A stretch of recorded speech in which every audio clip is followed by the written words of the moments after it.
You're listening to a 58 Ember production.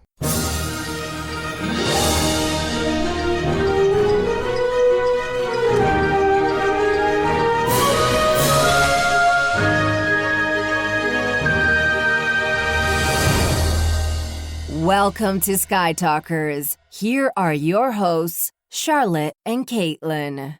Hello, and welcome to Sky Talkers. I'm your host, Charlotte. Hey everyone, I'm your other host, Caitlin, and if you love Star Wars and are looking for the best place to break down all the latest TV shows, movies, and themes from Star Wars, you're in the right place with Sky Talkers. Woohoo. Okay, so I know we're a little late with this recording and upload, but I hope that you forgive us since it was the Christmas holiday. And it's just insane. And if I sound a little different, it's because I'm in a hotel room in Florida. So sorry about that, but that's what happens when you release an episode of Star Wars on Christmas Eve. Yeah. So I'm very excited to talk about this episode of Skeleton Crew called You Have a Lot to Learn About Pirates. It aired on December 24th, and it was directed by Jake Schreier, written by Myung Jo Wesner. So what did we think? What did you think of this episode? I thought it was great. I watched it kind of in a haze after all of the Christmas Eve activities in bed, and I was so tired that I kind of thought I was having a fever dream throughout it at the spa. I was like, what's happening here? The months in the spa. The months in the spa. The huts. hut in the spa. I sat up in bed. I was like, this is what I needed. A break It's to everything. the spa for Christmas. Exactly. It's everything. What a gift on Christmas. I didn't watch this on Christmas Eve. I didn't have time. I watched it on Christmas. I convinced my family to do a Christmas watching.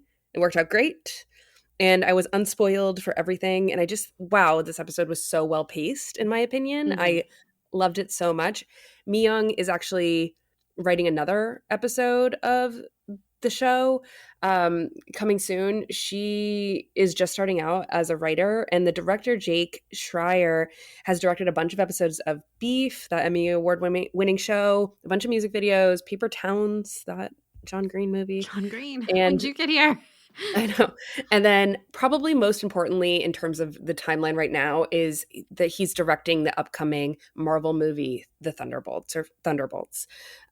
So that's who he is. And I mentioned that in this when we're talking about this, just because I really feel like this episode was maybe one of the most well-paced episodes of Star Wars television I've seen in a really long time. I thought it was so well done. It really did remind me of The Goonies, Indiana Jones, but not in a rip-offy way, but in a way that was nostalgic and really well done.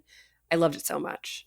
Yeah, it all kind of makes sense for the story that they've set up on this treasure hunt, really, because it's kind of what we're on, right? It's a treasure hunt. Yeah. But the treasure is at Attin, at home.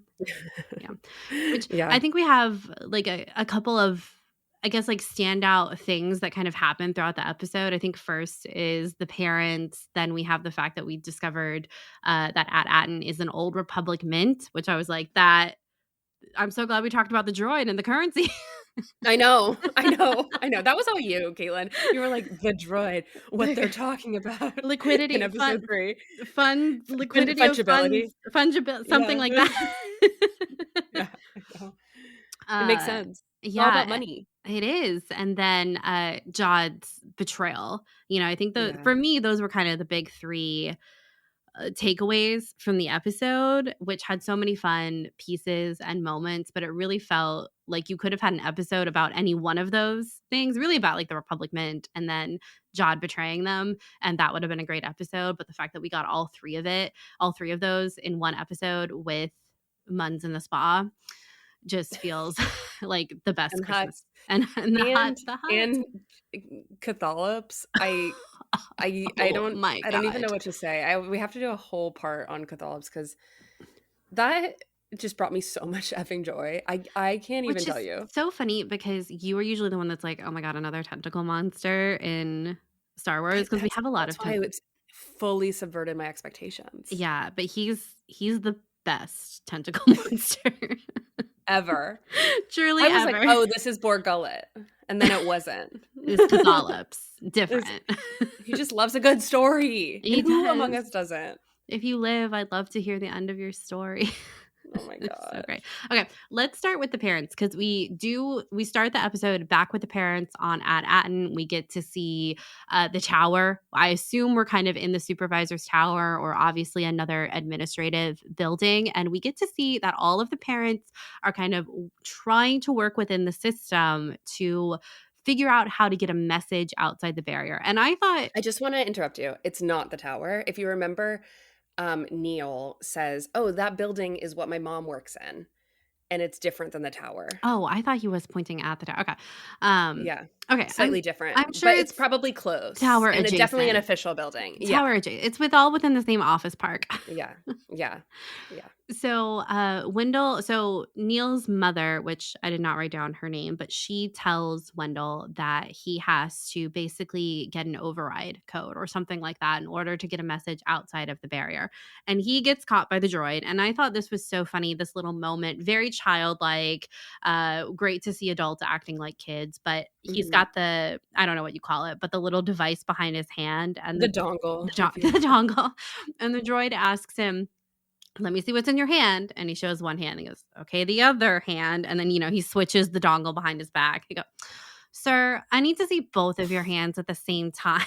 And the fact that he gets caught is also very much like what would happen to a child, right? Yeah, yeah. I thought this was so interesting because immediately I thought about how we think about Wim and Fern being our main protagonists, really, the two characters who are the heads of this adventure. And when we think about Wim and his own coming of age story, I thought it was interesting. And I think that I've been really tugging at this as we've been talking about Skeleton Crew around how I don't understand the father and his Wendell's like motivations and what his entire vibe is, honestly. And I just thought it was really interesting to see him, like you said, revert into this childlike state while inversely what's happening with Wim is that he is rising to the occasion right Mhm. later, and he is having this moment of this adventure isn't what I thought it was going to be. I don't even know, I'm just a kid. Later we'll talk about it, of course, this conversation that Wim has with Jod about imagining your own reality essentially, and choosing what you want to do in life. Yeah. And I'm not trying to make this a bigger thing than what it is, but I do think it's interesting that Wim is going through this childhood, adolescent, growing up experience out in the big galaxy, and Wendell is also kind of breaking the rules too, and having this very childlike moment, while Wim is very much having to grow up really fast, being out there and experiencing life as a pirate.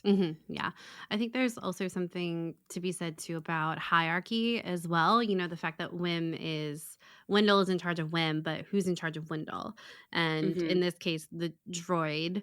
And I think this potentially could go into our theory about the supervisor being the droid that's been floating around, A droid, a yeah. droid, yeah, and there is something interesting with like all of the droids on this planet. Like when we saw the parents and the droids were saying, we can't, the supervisor can't get a message outside the barrier. Sorry, and they're really the ones kind of calling the shots, as opposed Yeah. to someone like Farah, who is, appears to have an actual higher position of authority in Hmm. on At Attin. But we also have the very interesting conversation between Farah and Wendell, right? Wendell gets uh, turned in basically to Farah, who deletes the Hmm. droid's memory and record of this event. And this was a fascinating conversation. So Farah tells Wendell, "I told you to wait," and Wendell says, "It's just a way to get a message through the barrier. We can help the kids without saying anything specific about At Attin's location." And I was like, "Wait a second." They know that At Attin's location is a secret, because we had kind of been talking about how they don't know anything either, aside from the fact that they're in the barrier and they're like helping. Like, right, we've Totally. been talking about how they don't know that the Republic is gone, that there's been a war, that Yeah, all these things have I think happened. I think we really thought that our perspective was from the kids, right? The kids Yeah. being surprised about all the stars, but I don't think that we had really thought that the awareness level of the parents was that they were purposely hidden as well. Um, you know, Yeah, I was surprised by this. which I suppose the parents could And I still think this is true that the parents don't know how much history has happened out there, like what has Yeah. really happened out there. But Totally. rather, I think I was surprised that they knew that At Attin was meant to be kept hidden. Mhm. So this was kind of a new nugget of information, I think, in our overall kind of theories and speculation about At Attin. Mhm. Farah says she's trying to handle it through the proper channels. Wendell is like, that's clearly not working. The supervisor ain't going to help us. Um, so, and this is the only piece we see of the parents, which I kind of like. I want to see a little bit more of the parents.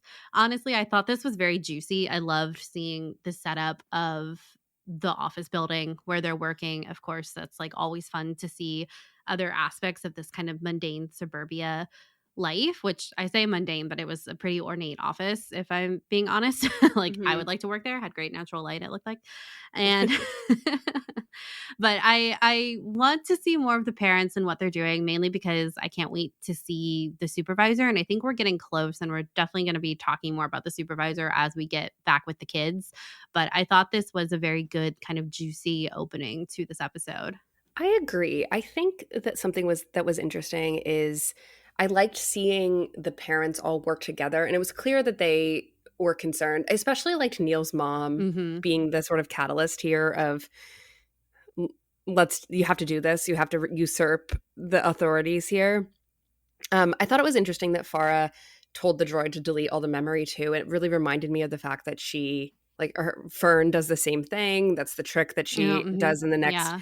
in the last episode and in the first episode as well. I just want to clarify what I said about how I think the kids know that their plan that they would never that there's a barrier. They're aware that there's a barrier, Right. but Yes. aren't aware that their planet is hidden, which I think is interesting. Like that, the fact that those are two separate things, Yeah. right? Yeah. That they can't go outside of the planet, but then their planet can't be found. Two different things. Yeah. But the parents The know parents seem to know all of it. that there is a barrier and that At Attin's location has to be hidden.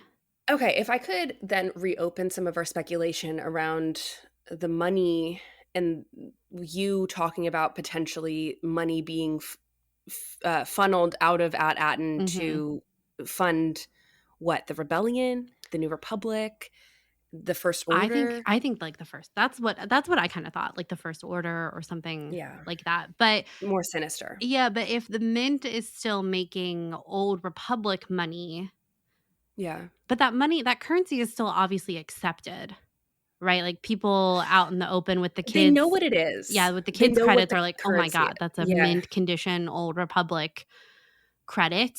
Give it to me." You know? So, it's clearly gone up in value. it's interesting because I guess I can only think about that in terms of like solid gold. I feel like it's Mhm. just in if we think about USD, I guess, USD. right?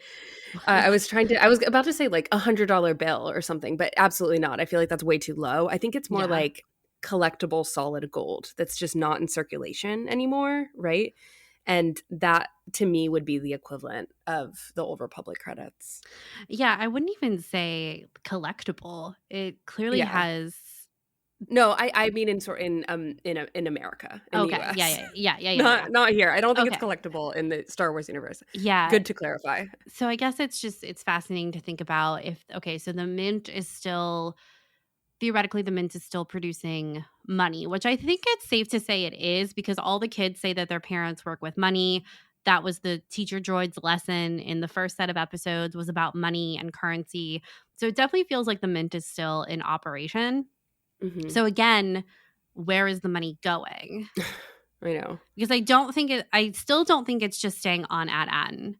Well, think about the pacing of these reveals, right? Mhm. We don't know what At Attin does. We then in the next episode learn that At Attin is hidden, that people are trying to find At Attin, that it is a treasure planet, right? Mhm. And then now we find out we've had hints because of Wim's own money that he's carrying everywhere and everyone's astounded by it. Yeah. But we've had hints about the origins and what makes it interesting. It's funny how the term treasure planet and a planet filled with treasure, it has multiple meanings, and I think Mhm. it was probably always going to mean this. It has something to do with money, the bank, or whatever. Yeah. And now we're at this reveal here in episode 5. We have 3 more episodes to go in the season.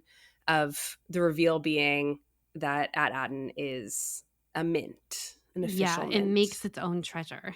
Yeah. So logically, I would say that the next reveal would be who's using that treasure and where is it going. Yeah, which I'll remind you of my initial speculation that the ship we see in the very first episode that had the empty vault is perhaps involved. I would say I agree with you there because I think that just makes a lot of sense to me. And of course, that would be something that Jod would be after as well, and the pirates would be after as well. And I think that there is something there to that. That's why we started where we started, right? But I just think about the coin that was left and how that looks different than or does it? I don't know. I got to go back and I remember seeing the rebel insignia on it, and I don't think that's on the At Attin currency. We'll talk about this next week. We'll go back and rewatch because I made a note to do that and then I forgot. Yeah, Christmas, baby, Christmas. Okay, it's been a crazy time. Yeah. Okay, so yeah, I totally agree. I really wish that we got more time with the parents, and it's just one of those things where I am. This is like the one time I'm going to complain about this in all of this season, but 8 episodes is not enough for. We can complain about it again because still a rip to the 22 episode seasons of yore.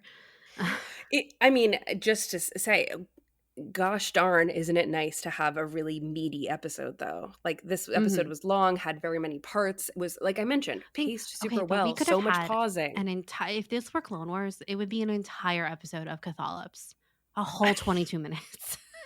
So true. But you know, what are we losing? I was thinking about the Clone Wars so much about the banking system. I was watching this with my parents, right? And they were like, what's the banking system? I had to pause it, explain the whole puck system for the guilds. Right. I was like, remember in The Mandalorian, all these things. The guilds and the pucks. Yeah. And the thing is during that entire section, which we'll get to about the spa, there were so many things that were like, oh, that's an entire Clone Wars episode. Oh, that's an entire Clone Wars episode. And that was funny that I could have just paused it at any point and explained a whole backstory. And that's what we're missing in these 8 episode seasons. We're missing that sort of depth. But I still feel like this episode was really deep. I'm just missing 22, 20 episode. That surely would have existed. I mean, there would have been a whole episode about the Muns and the Hutts and how they can't like be on the same floor or something like that. And you know what I mean? Like, we could have really lived. We could have. And the thing is we did live. We did live when we thrived when the Clone Wars was airing and we got a weird droid episode. You know, those were the days. It really was. Yeah. Anyway. All right. Okay. Let's move on to the next piece of speculation that was very fun to speculate about, but was very wrong. And that was the Babu Frick speculation that they had to take SM-33 to get fixed. But no worries. KB is a mastermind. She just fixed it, lickety split, and everything's fine. Okay. All right. Everything's fine so freaking fast. Okay. Like it's all of a sudden I'm like, all right. Okay. There goes that. That was fun. It was fun to speculate. Very happy about like 10 minutes of wasted time. Yeah. Hilarious. I loved that they do this whole thing of tying him up and then he just sits up and breaks all of the ropes so easily, you know? And that if it hadn't been okay, they would have had a big problem, you know? Yeah, I just thought it was interesting that it was just like we really cut to the chase there. Yeah. And I appreciate that. I just want to be clear about that. I appreciate that. We don't need to have another stop to fix SM-33. It's okay. This would have been in the Clone Wars season. This would have been an episode 2 of we would have had the Babu Frick episode. It's so true. Okay, so we did learn a lot. All of a sudden we were learning a lot of exposition. We were getting a lot of we were all sat down with SM-33. Yeah, we were all sat. We were literally, because he was naming the old captain, he was naming the ship. We got all these new names. Onyx Cinder is the name of the ship. Great name. Awesome name, in fact. Tak Renaud is the famous pirate. But just something to know that I thought was interesting is Renaud is Donner spelled backwards, and Richard Donner is the director of The Goonies. It's totally purposeful because this episode was The Goonies.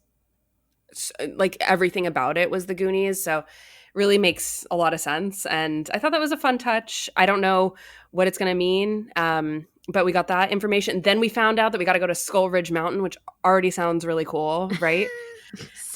Wizard. And then we find out also that we find out a lot of things. We find out that the first mate went mad with greed and challenged the captain, and then the captain's concubine betrayed him by stabbing him, and then all the crew died. Crashing into At Attin. At Attin. Specifically. Yeah. Which... And we saw the skeletons. Do you think that's true? I don't know. We saw the skeletons on board. And this is another moment where I was like, are those skeletons still just kind of rattling around as they're jumping from place to place? What did they do with them? Absolutely. Yeah. I feel like it was so funny when all the kids asked what a concubine is and then no one answered. John was like, all right, well, we're here. It was great. I don't know if I really believe, number one, that all the crew died. Number two, I think it's weird. And I just feel like we should talk about this right now. Really weird that we didn't see the captain's face in the hologram later. What do you make of that? That's so purposeful, because Neel even asks, why can't we see the picture? Yeah, it's completely purposeful. It's why insane. isn't the Wi-Fi working? yeah, for sure. I think were you like, oh, it's because he's a droid? Or was it like, oh, he has a familiar face? Maybe, but I guess I kind of keep thinking about like the hidden identity of it all, right? And the fact that it could be a droid, but I was kind of like really speculating. I was like, what if it's Jod? And what if he's like lost his own coordinates, and all of this is to like get back his own coordinates and ship or something like that? But then, it feels like what happened on the Onyx Cinder was so long ago, like thousands of years ago. You know what I mean? There's no way he could have his mind would have been erased or something from that, because I thought the same thing. No. Where I was like, this is definitely, because immediately I was like, oh, it's someone we know. And then but I really think it's more like it's someone that the kids know, versus someone that we know as an audience. It's Palpatine. Somehow Palpatine has become the pirate king. Don't even. I just sort of feel like it was someone that do you think that I don't know. I'm getting ahead of myself. I don't think the kids have ever seen the supervisor. That's what I was trying to get at. Yeah, it feels like, what would be a character that would be like, if it's, a big reveal of like, I don't know, like that it would be impactful to the kids and to the audience. You know what I mean? I think the thing that would be impactful to the kids and the audience is if it was a droid, because the kids don't know anything about the Star Wars galaxy like we do, right? So like, it's not going to really matter to them if it's like Jabba the Hutt or Hondo or like, I don't know, pick your person, right? But if it's a droid, it can't be SM-33, can it? I kind of thought about that too, because I went back. I've never read Treasure Island, the like OG, Robert Louis Stevenson's Treasure Island. I was reading through the summary, and like I know pieces of it, but the whole thing with Long John Silver, right, is that he's the hidden identity, and but then also that they find the treasure, or where the treasure's supposed to be, but there's no treasure there. Yep. And so yeah, and so, but the mint is very much a real thing. And I don't know. It is, but clearly Jod has gone by Silvo, which is Long John Silver, right? And when the beginning of the show, they go on this journey and they find something that doesn't exist, right? And then that's when his crew throws him in the brig. Yeah, and Long John Silver that could be that connection. Was not the original captain either. Right. Which I don't think Jod was ever the original captain of anything. Yeah, so he wouldn't have been how pirates have been Tad Renard. Yeah, no. So I don't know. It's Tack, sorry. Like a tadpole. Yeah, I don't know. I wanted to talk a little bit more about Treasure Island from the end of the episode, but there's the whole thing at the end of the book Treasure Island where Long John Silver takes Jim Hawkins as a hostage while they're trying to find the treasure. And this is pulled from Wikipedia, but it says that after dispute over leadership, Silver and others in the book set out with a map taking Jim along as hostage. And then that's when they eventually find the treasure cache, but it's empty, yada, yada, yada. And it was, I guess, thinking about the future, and I know I'm jumping ahead to the end, but I'm like, it's okay. Like, is Jod going to take someone hostage? Like, it kind of feels like that could happen. And I feel like we're already getting there. Like, I think that was the intention by Jod saying at the very end after the betrayal to take them hostage as mutinous crew, right? Yeah, and I kind of see where, like, in the next episode, because wherever the kids are, like, everyone is still at the spa, right? So Mhm. they could get separated, and one of them, like, Jod could come across one of them and take them, and then the Yeah. other kids have to help and, like, figure out have the Which kid? adventure. I kinda think Wim. Yeah. I do too because they had that moment in this episode. However, I will say by the fact that Jod challenged Fern for captain Mhm. after the previous episode, we had Fern go through this moment of how am I ever supposed to be captain, right? Which was her doubting herself, her doubting her leadership abilities, her doubting where they were, what she was doing, her choices, everything, right? And to have that challenged further, specifically by the pirate code in this episode and taken away from her, Mm. I think that she will need to gain confidence in order to get that back. It just feels like a proper character arc for her Yeah, to to become she the real captain again. the rightful captain Yeah. again. And not that she wasn't before, but it just that Well, sort of yeah. just fell into her lap in a lot of Well, she ways. lied about the So story. exactly. So if her to win that back somehow, not by killing Jod, I think we've now established in this episode that saying I yield is enough. Mhm. But in terms of hostage, it would be interesting to me if it was Fern again, because it would seem like, or maybe it would be Wim and then Fern would have to come and save him or That's what something. I was thinking. It's like she's having Yeah. leadership over her crew of Neel and KB, and Yeah. then Wim is also probably going to be doing something because he was trying to have his hero moment, and obviously he doesn't have it. But he's going to need that hero. He's going to have a hero moment. Hmm. Oh yeah, totally. Because he tried to have it, then it was just a major fail, like you just said. Yeah. Um, it's hilarious, but yeah, we should just talk about that now because I'm excited to talk about it. I don't want to jump to the end fully, but since you brought up the lightsaber and him trying to have the hero moment, I knew that wasn't going to go well. And then Yeah. it honestly, I was waiting for someone to improperly ignite a lightsaber in a Star Wars show for so long. The fact that it took this long to get there, it's a wow. And so that really worked for me because it was funny and also sad, Hmm. you know. And then I was like, oh no, it's Chekhov's lightsaber. We have now introduced the lightsaber into the story.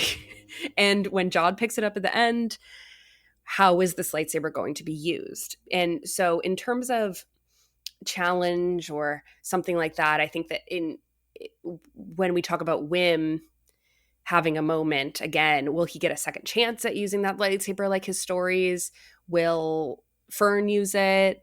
How is it going? Because I feel like with a show like this, the lightsaber in a character like Jod too, the lightsaber is going to be used in a creative, different way than what Hmm. we know it to be used in. And so how is that even going to come about? I don't know, but I thought that was a good time to bring that up given the speculation about the end and what this means for our characters. Yeah. Well, we should also then talk about Jod and kind of his Yeah. conversations with Wim Whim. throughout Yeah. this episode, because they first have a conversation on the ship, and Wim is very scared. He's, frightened about what they're going to be doing, and Jod tells him, you have to forget it all, your fears, your anxieties, your parents.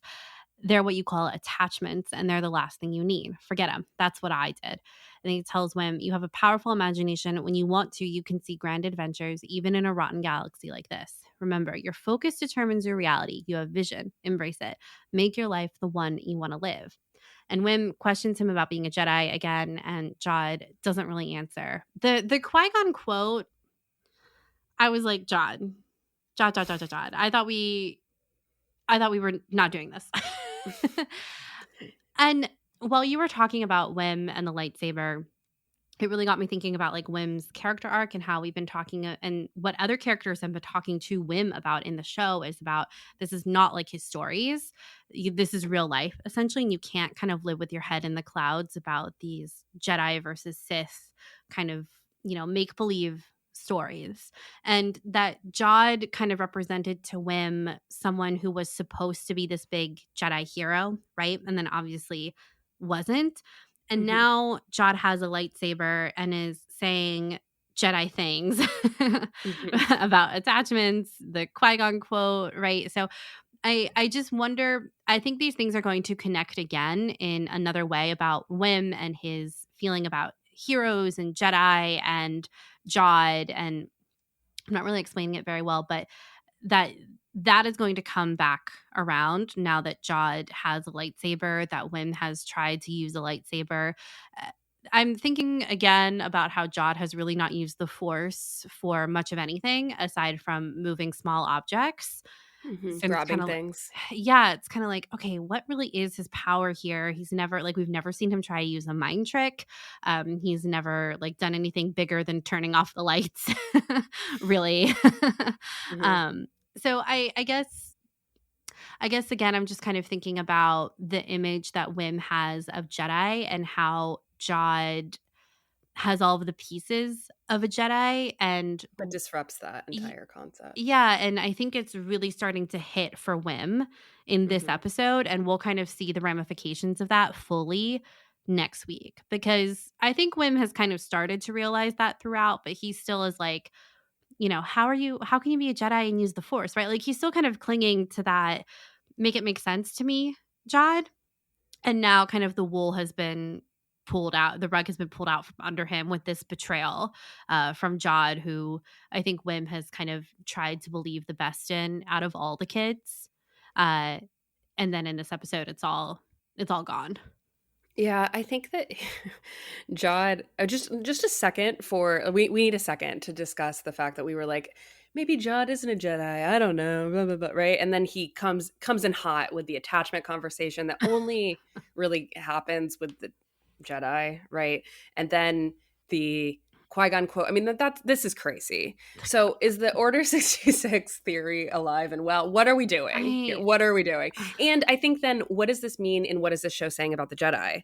Because what does it mean? I don't I don't know. know, because what you were talking about, to me, I think that it's sad to have that illusion of Jedi as heroes being shattered for Wim and his story, when that's not really what Star Wars does, right?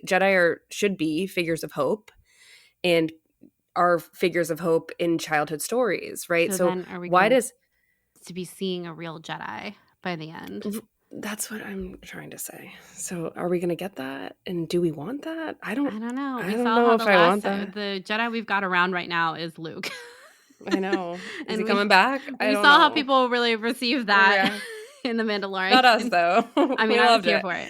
Yeah. But I don't know if I need him in here too. You know what I mean? I Like don't either. I don't either, but I do think it makes me sad to think about. But then at the same time, that's the what if lesson. You have to put grow everything up. into one person? Yeah. Yeah, right. Yeah. Like when that's the Peter Pan journey, you actually have to go home and you do have to grow up. You have to separate fiction from reality. Right. And this is part of Wim's coming of age, is realizing that, right? I agree. I guess I just am looking for some sort of explanation about potentially why Jod is different then. And I Mhm. think I'll feel more comfortable with that Peter Pan metaphor when Jod shares his own hardship, whatever Jedi background he actually has, and how did he get from point A to point B, I right? think I don't think that Jod has the Jedi background still. I think that he was trained by a Jedi, but post like Order 66 or something. Like Mm, some like a Jedi who survived or something like that found him and like taught him some tricks, kind of vibe. Taught him okay. some things. But it's still kind of hard for me to I'm not going to get the timeline right here, of course, but like to envision a Jod at the temple or something like that just seems, I don't know. Like it just doesn't seem to fit him. I guess it could, like we could be doing that again and he survives Order 6. We got a New Year's Order 66 episode. We thought it Starting the new year off with an Order 66 with a flashback. bang. There are Uh crazier things that happened to we thought it us. would be Christmas Eve Order 66, but I guess we But still have instead it was just months in the spa. yeah, it was months in the spa Christmas Eve. I don't know. This really did throw us all for a curveball. So I know it is anyway. Okay, I feel like that. Let's just put a pin in that conversation, because I think clearly we're going to revisit it and what it means. Because I think now the perception of the Jedi is a key part of Wim's mhm.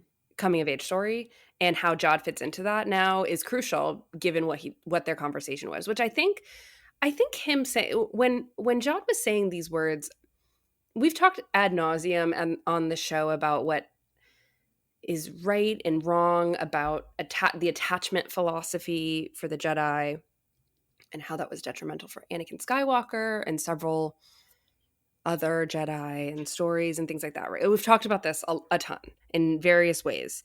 When Judd was laying it out for Wim, I was like, damn, this sounds harsh. Even the way he said, your focus determines your reality. You have vision, embrace it. Make your life the one you want to live. I think all of that, to me, in isolation, makes sense and is sort of inspirational. But for him, he was sort of like, screw them. Yeah. Forget your parents. And that's not really what the Jedi are saying, right? There's never the attachment rule, I think, does. Let me just be clear. I think the attachment rule for the Jedi in the prequels kind of does say that, but it's never as harsh as Jod is putting it in these words, right? And I think that we can be critical of that rule, but the way that Jod is saying it here makes it sound so flippant. And screw them, who cares about empathy? When that's not what the Jedi are about, right? And yeah, so when he was talking to Wim, I was like, whoa, this is a different perspective. Yeah. Well, Despite he being something we've heard 100 times from Qui-Gon Jinn. yeah. Yeah. Well, the conversation is interesting because Wim starts the conversation out with talking about how he just wanted to go on an adventure, but now things are kind of serious. And Jod is like, well, you know, Tack Renard's ship is kind of like the craziest adventure ever. So what gives? And then but again, there's kind of this a cruelness to the conversation with Wim here about forgetting his parents. I will say again, we don't get confirmation that Wim's mother is actually dead. I know. Definitely alluded to, but not said. I know. And then at the end of the episode, when they're about to go into the treasure room and Jod turns to Wim and says, you know, like, what'd I tell you? A real adventure. But again, there's a bite to it.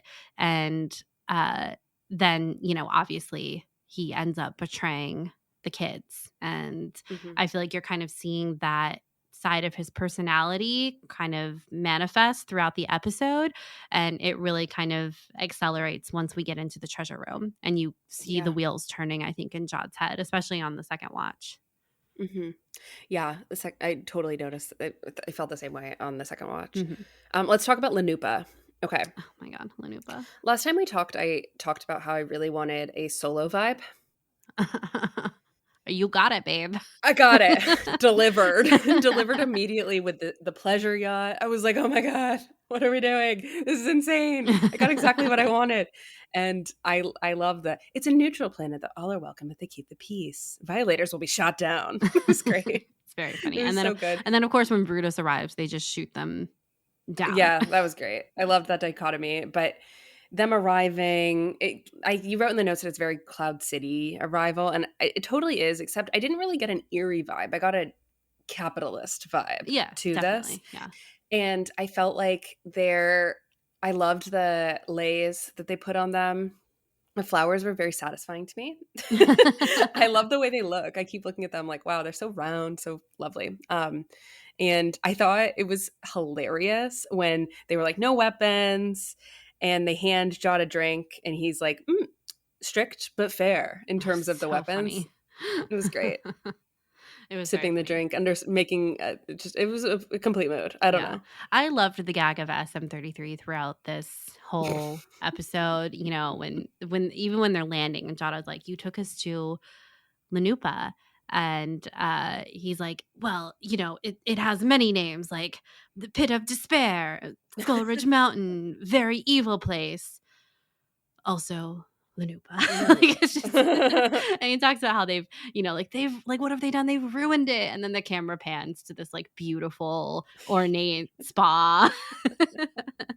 And when they're his little one-liners when they're walking around and they're going through the snide remarks, the lobby, and he says, "You can't play a shanty on a harp." Like it was literally perfect. A pirate. It was shanty. So good. SM33 talking about a pirate shanty. It just so great, so great. But we do learn another one of Jod's names at this part in the episode, Dash Zenton. We've got the introduction of Pocket, who we kind of have already touched on, talking about the guild jobs. She works for like a private bounty hunter now. But the actress is Princess Merida from the movie Brave, which is kind of fun.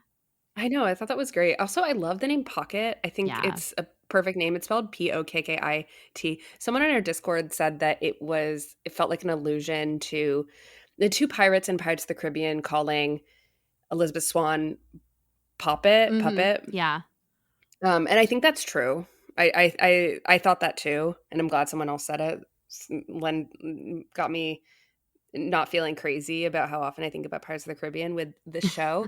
But I love the name Pocket. I thought it was great. Yeah. And well, even the way with the British accent too, and Jod's kind of a gruffer take on, his own accent. It's like, Pocket. I don't know. It just, it sounds good.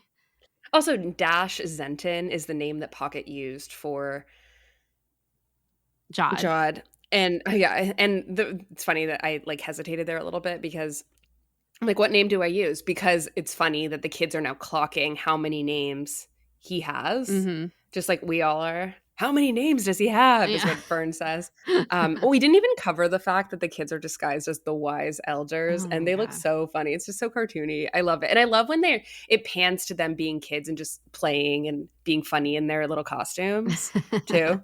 I love how the lays don't fit them properly, so it keeps like going down their shoulders. Like it can totally wrap around them completely because they're tiny children. I think it's great that the woman who was, I guess, the main concierge, right, never really bought that they were the wise elders, but later there's a couple characters who buy that they're the wise elders. Yeah. What about the wise elders? It was very funny. Yeah. I personally loved how the kids were distracted by the nice suite because that is such a mood. Like when they get up to the top level and they're just jumping on the bed and Jod is like, "You're not even listening." And Fern is like, "No, we totally are." And he goes, What did I just say? Fern goes, "Are you even listening?" It's so funny. They do split up. There's a huge argument about who gets to be on whose team. And I was really glad that Fern and Wim and SM33 were on the same team. I was hoping for more interaction between Neel and KB because I feel like we've talked about them a lot and what the two of them will talk about in their interactions. We didn't really get a ton of it here. So that was kind of a little bit of a bummer, but I'm hopeful for the future. Yeah. But one thing I wanted to point out is that when they're talking about going down into the mud baths or the spa, and KB says she doesn't want to do that.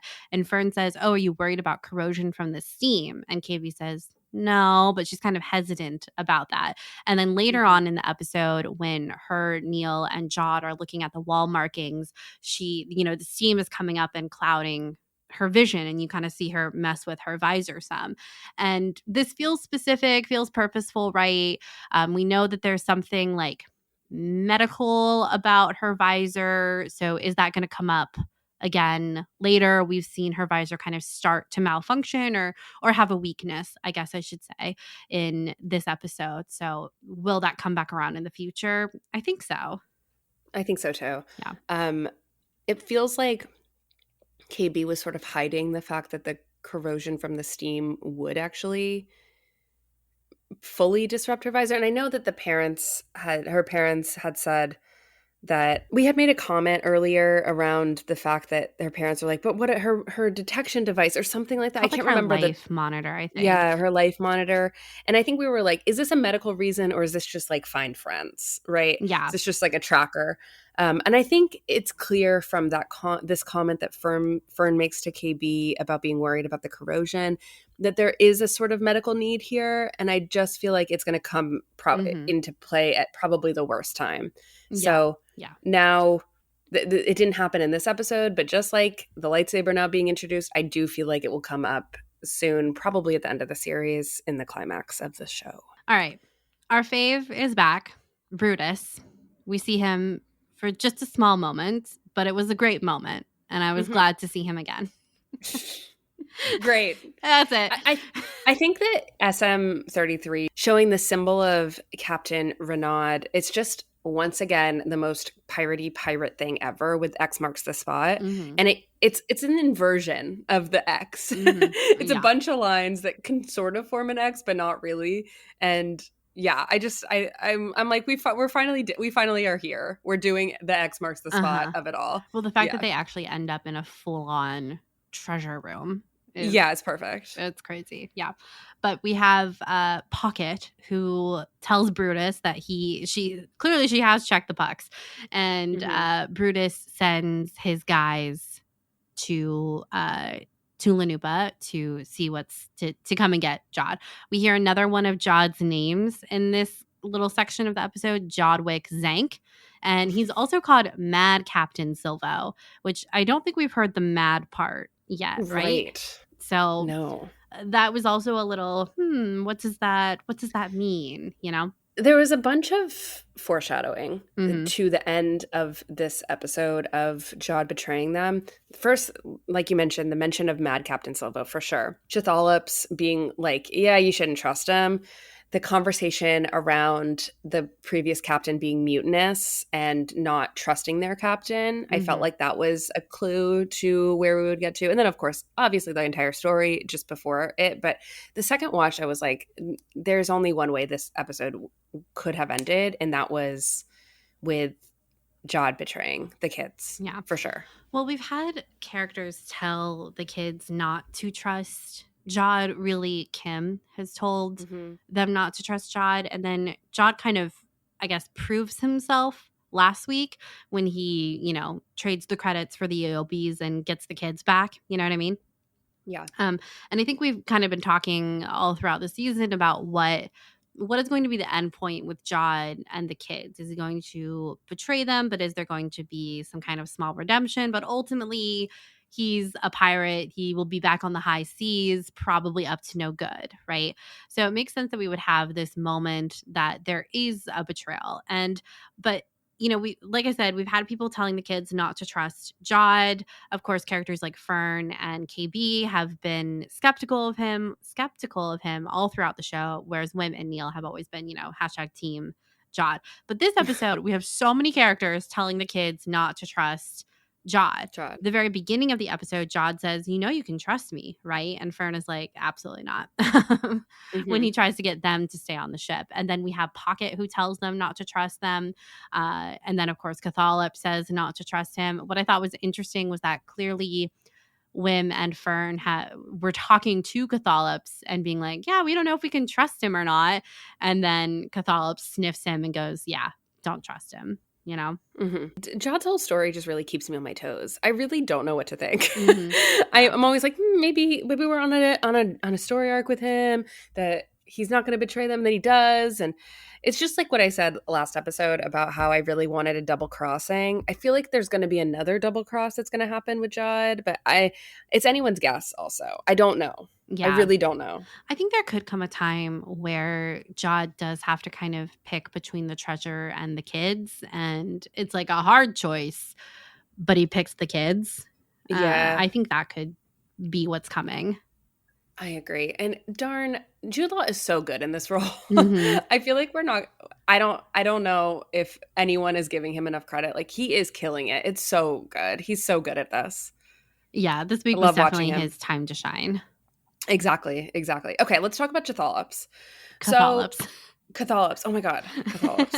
I keep saying it a little wrong. You say it a little differently every time. Every time. Cthallops. Okay, it's Cthallops. And the reason why I just can't ever say it right is because it is purposely tripping me up with the way that it's spelled, the Cthallop of it all. Like, what? And I guess immediately it's supposed to remind you of, and I'm going to say this wrong too, but Cthulhu, right? Sure. Yeah, the Lovecraftian creature that has an octopus head and a bunch of tentacles as well. I think that's the vibe. And Cthulhu is evil, but Cthallops is not evil. Cthallops is not evil, I guess. The smelling was a lot. The fact that he smells people and understands like where they come from and like who they are. I thought that was interesting. But yeah, I loved this whole scene with Cthallops. I thought it was just really great, and also really showed the innocence of kids in a lot of ways. Of that you'd think this big monster, and especially because in Star Wars we're conditioned now to think about these big tentacled monsters as monsters, but this guy was just chilling in the spa He was down just having below. a relaxing day off. He just wanted a beverage. You know? He thought that they were beverage attendants. It's a beveragino. Yeah, he just wants a beveragino. And I feel like but no, instead, but he actually really wants to hear a good story. And Yeah. I love that. Who among us doesn't? Well, when I think Wim says, that was so funny when they're all talking into the walkie-talkies, but they're all right there. And Wim tells the whole story into the walkie-talkie right in front of Neel about how, Cthallops said he would help us if we entertained him. And then Neel goes, copy or whatever into the walkie-talkie. It was very funny. I love the shot of Wim and Fern just sitting there and Cthallops, on the edge of the spa, right? Like leaning up.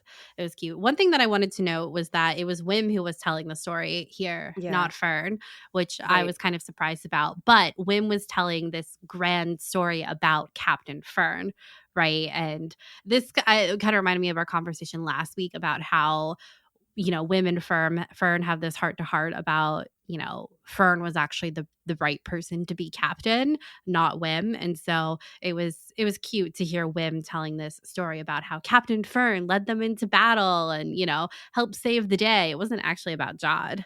Let's continue to talk about the pirate lair and the acid pool. So after they descend into the depths of the spa into the mountain, and I think just to talk through a little bit, they're in the tunnels, and I think it's interesting and funny that the kids weren't even the height of the laser to decapitate them. I died. I mean, not really. Yeah. I would have died because I'm taller than them, but that was so funny to me.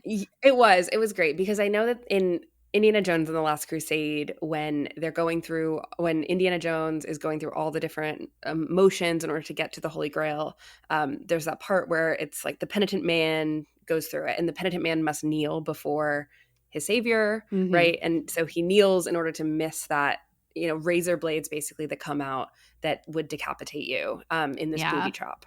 And I was thinking, I don't know about you, but I really thought that they used the same sound effect as those blades from Last Crusade here. I don't have the confirmation about that, but it sounded so familiar to me. I bet they would. Yeah. That's I know. something Isn't they would it? do. Totally. And I loved that though, because I think that moment in The Last Crusade is so good, right? When Indiana Jones is able to figure that out, and it's scary.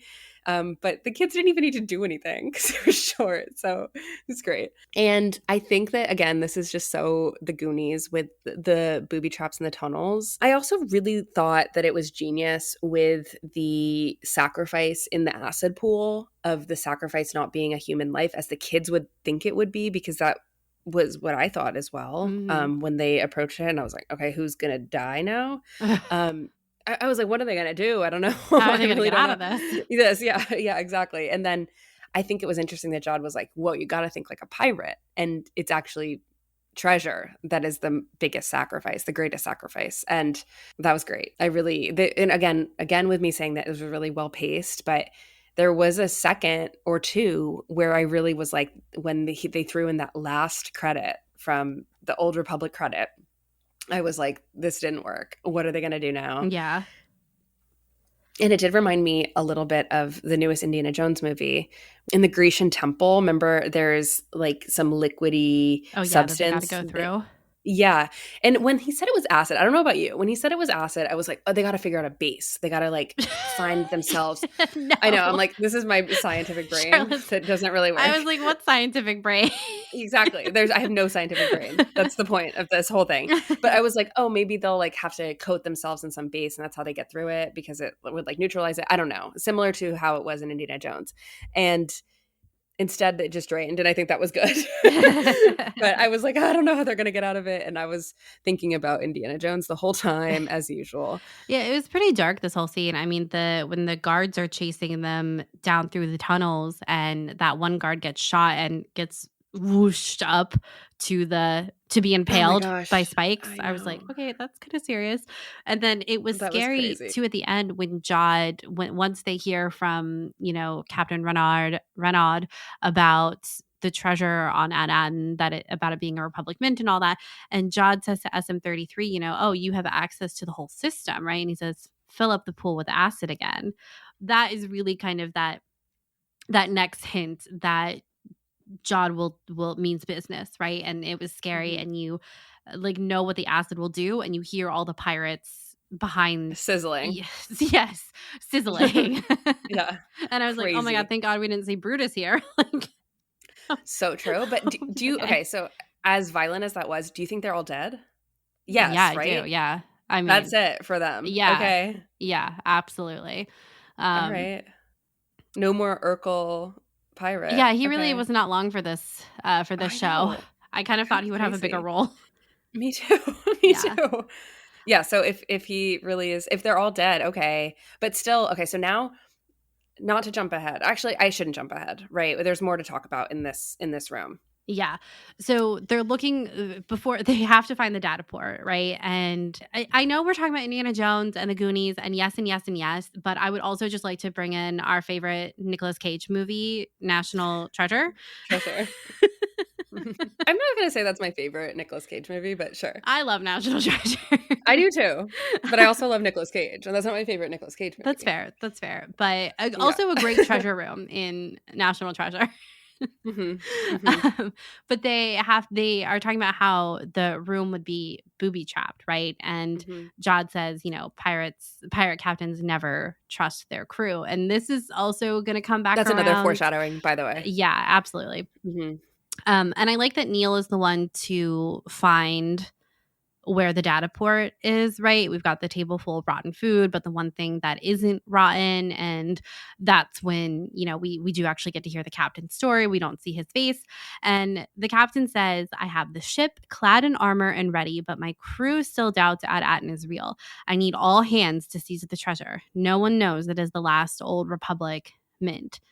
And we've already talked about this at the top of the show, but when we think about this in comparison with SM-33's story about how all the crew died crashing into At Attin, but again, what happened to the captain?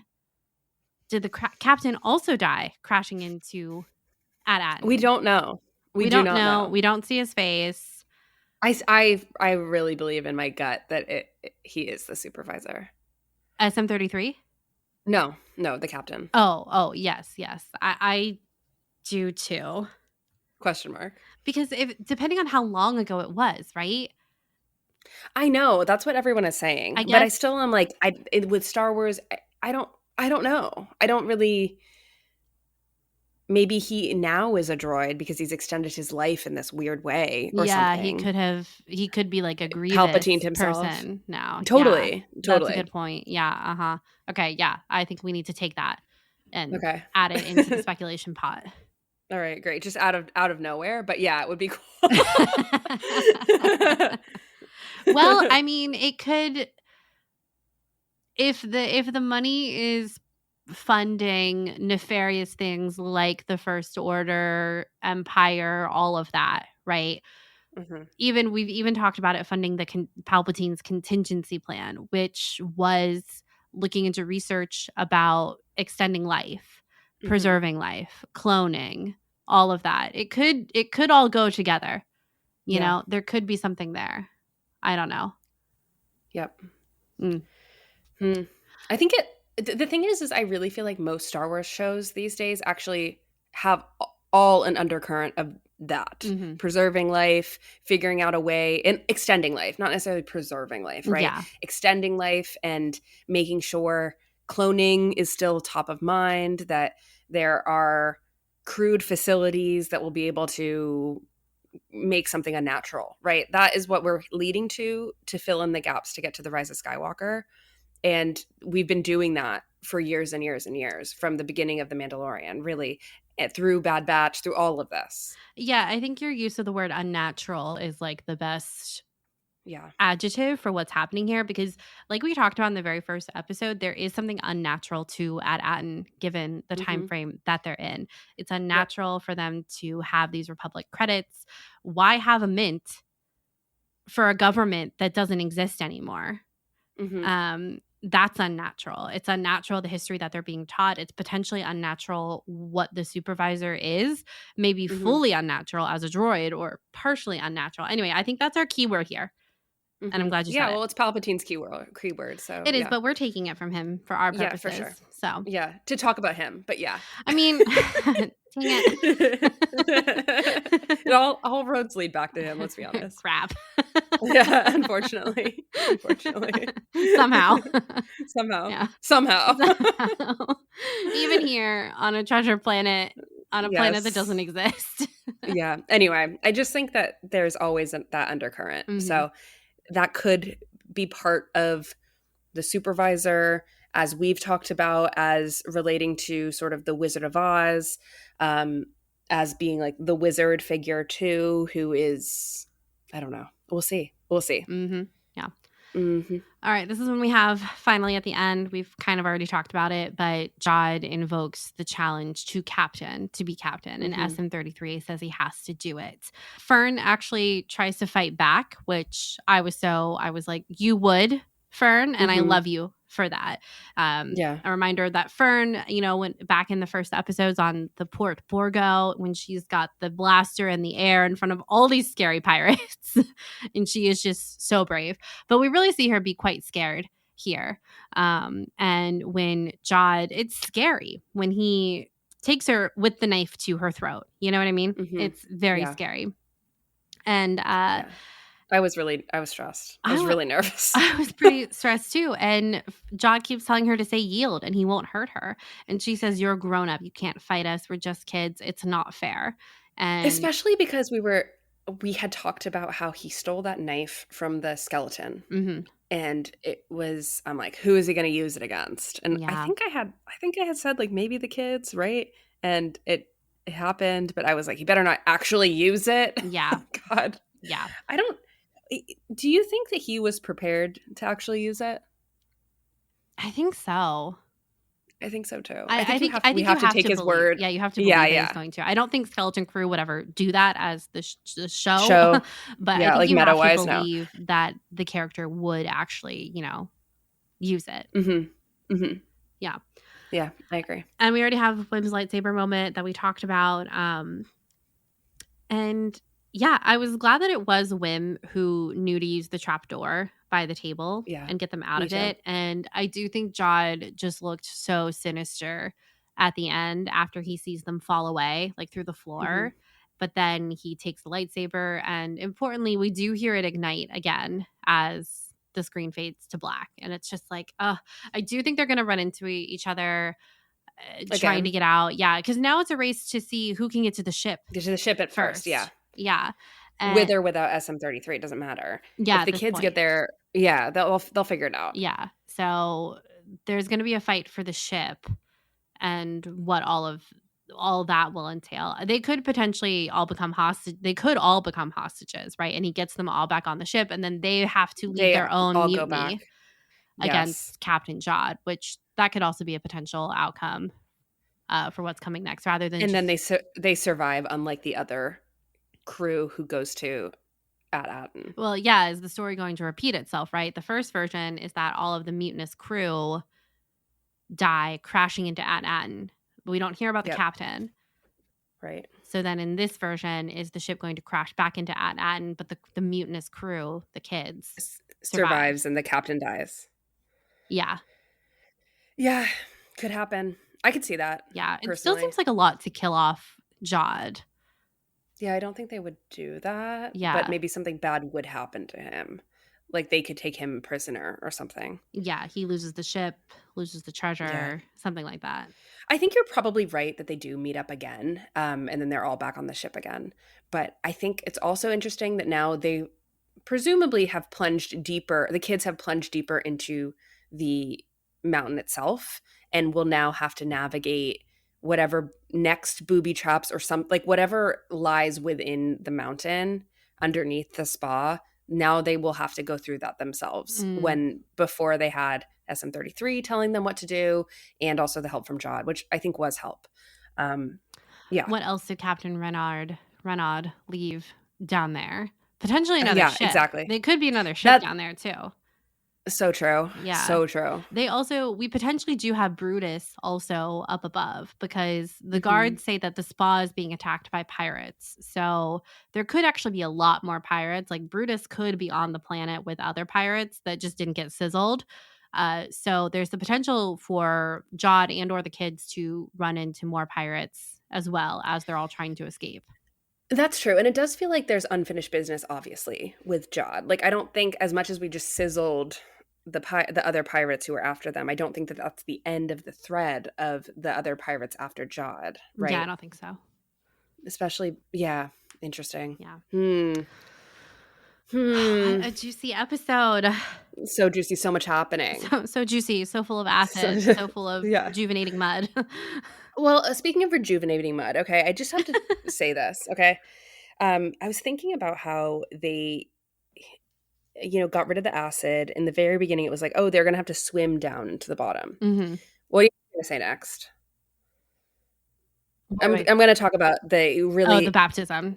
Yeah, they completely bypassed any sort of baptism, right? Any sort of renewal. In fact, things were sort of flipped on their heads because they didn't even have to go through any of that renewal, right? Instead of having any sort of baptismal rite for going into the lair, they bypassed that, and instead Jod's like real form, I guess, came out, which I think is interesting. I don't know. They just didn't go through any sort of transformation. I mean, I guess they sort of did, but it was not have to be renewed in that kind of. No, I just think no, they don't need to be renewed at all. But I think that there was a sense of being surrounded by that kind of treasure. We know who Jod is. We know that he was interested in At Attin because of the money on At Attin, right? And the reward that he was going to get by bringing these kids home. And he was lost and he was trying to find something. From the very first scene in the show, we know that he is after treasure. So him being in a room filled with treasure from a legendary pirate, I think by this point in the show, we just wish that he was more on the side of the kids, right? Yeah. Than reverting back to his self of being 100% in on treasure and being a captain, right? But instead, that's not the case because there was no renewal or any sort of thing that happened mythologically. Well, the acid just sizzled away his facade. Exactly. A different kind of a different type of baptism. Yes, absolutely. A reveal. A reveal. Yeah. Just like the floor was revealed. Like corrosion. Exactly. We're connecting the dots. I've connected them. I've connected them. We'll see if we connected anything next week. Loved this episode. This is probably my favorite one so far. I think so. Me too. Yeah. Yeah, so good. What a great Christmas surprise. And if you're listening during the holidays, Merry Christmas, Happy Hanukkah, Happy Holidays, Happy New Year. I feel like we didn't say that at the top of the show, and we should have. Yes. Happy holidays, all of it. Next week will probably be a little bit of a delayed upload from us as well with the next week of holidays with the Happy New Year. But, you get to see our reaction if there is, in fact, an Order 66 New Year's. So stay tuned. We're going to watch that together. So we are. Yeah, we're going to be together. So that's going to be fun. I'm excited to watch it in real time with you. Me too. All right. Well, is there anything else we want to talk about in this episode? I don't think so. I'm sure we're forgetting some bits, but great episode. Loved it so much. Yes, it was a ton of fun. But that is going to wrap up this week's episode of Sky Talkers. You can find us on Twitter and or X at Sky Talkers Pod, or our personal handles. Mine is Caitlin Plesher and Charlotte's is at Clarity. We are also on Blue Sky. You can check us out over there.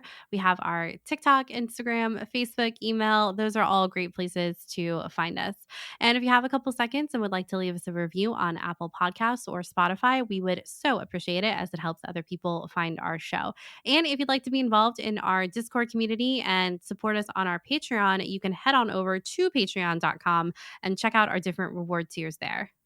Yes. And I want to say a huge thank you to these patrons Brooke, James, Jenny, Adam, Jules, Eugene, David, Jay Gent, Corey, Starbors, Ben, Kylie, Mercedes, Greg, Steven, Jonah, Kelly, that's it, Linda, Catherine, Draconius Rex, Pam, Emily, GMO, Gary, Jenny, Kat, Allison, Blessed Cheesemaker, Brad, Blast Points, Savannah, Simon, Fifi, Emma, and Z. Thank you so much for supporting us. Yes, thank you guys so much. And until next time, may the force be with you. May the force be with you.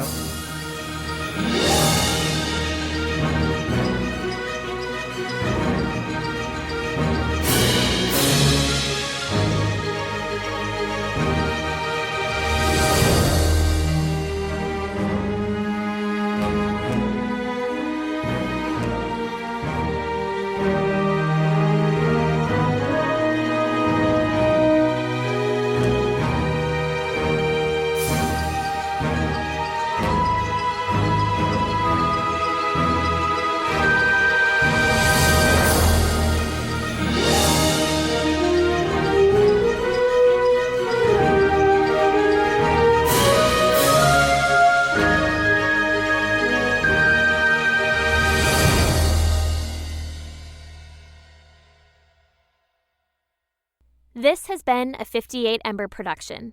For more shows, please visit the 58 Ember channel, 58ember.com, or find us at 58 Ember Media on socials.